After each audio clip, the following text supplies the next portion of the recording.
Question है missing number का। आप यहाँ पर देख सकते हो कि यहाँ पर प्रश्न चिन्ह दिया हुआ है। हमें यहाँ पर पता लगाना है कि प्रश्न चिन्ह के स्थान पर कौन सी संख्या आएगी। तो आइए यहाँ पर हम सबसे पहले पैटर्न को समझते हैं और फिर ये पता लगाते हैं कि यहाँ पर प्रश्न चिन्ह के स्थान पर कौन सी संख्या आएगी।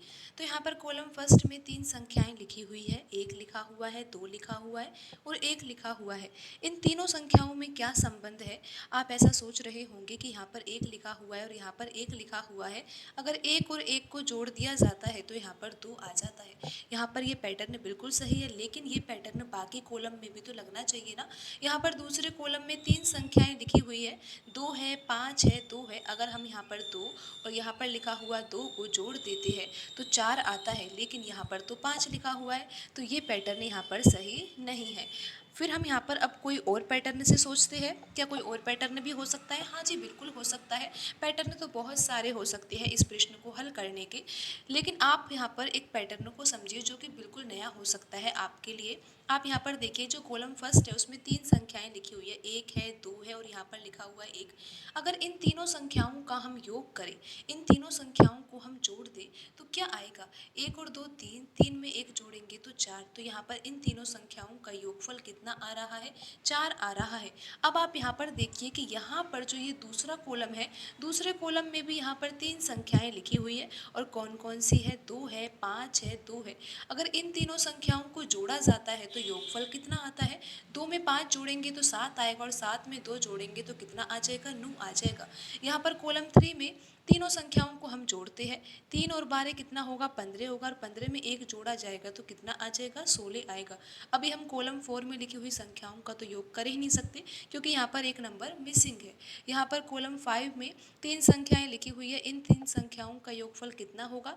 10 में 16 जोड़ेंगे तो 26 आएगा और 26 में 10 जोड़ा जाएगा तो कितना आ जाएगा? 36 आ जाएगा।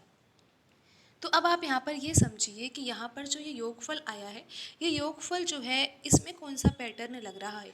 4 को हम लिख सकते हैं 2 का वर्ग, 9 को लिख सकते हैं हम 3 का वर्ग, 16 को लिख सकते हैं हम 4 का वर्ग और 36 को लिखा जा सकता है 6 का वर्ग। तो यहाँ पर आप समझिए कि यहाँ पर तो 2 का वर्ग है, यहाँ पर 3 का वर्ग है, यहाँ पर 4 का वर्ग और यहाँ पर 6 का वर्ग। तो यहाँ पर बीच में किसका वर्ग आना चाहिए? 5 का वर्ग आना चाहिए और 5 का वर्ग क्या होता है? 25 होता है। तो आप यहाँ पर समझिए कि यहाँ पर जो ये कॉलम 4 है, कॉलम 4 में जो ये 3 संख्याएं हैं, यहाँ पर लिखी तो 2 संख्याएं हैं, लेकिन एक संख्या अभी यहाँ पर हम पता लगाएंगे। तो तीनों संख्याओं का योगफल तो हमें पता लग ही गया है कि योगफल तो यहाँ पर 25 होना चाहिए। तो यहाँ पर हम देख ही लेते हैं ना कि यहाँ पर अब कितना आना चाहिए प्रश्न चिन्ह के स्थान पर।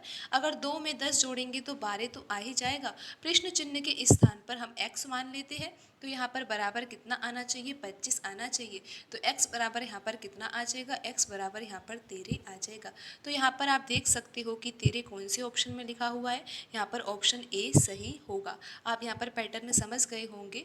ऐसा पैटर्न से भी प्रश्न पूछा जाता है। आप यहाँ पर ध्यान से फिर से समझ लीजिए एक बार कि हमने क्या किया। कॉलम फर्स्ट में 3 संख्याओं का योगफल किया तो यहाँ पर 4 आया था।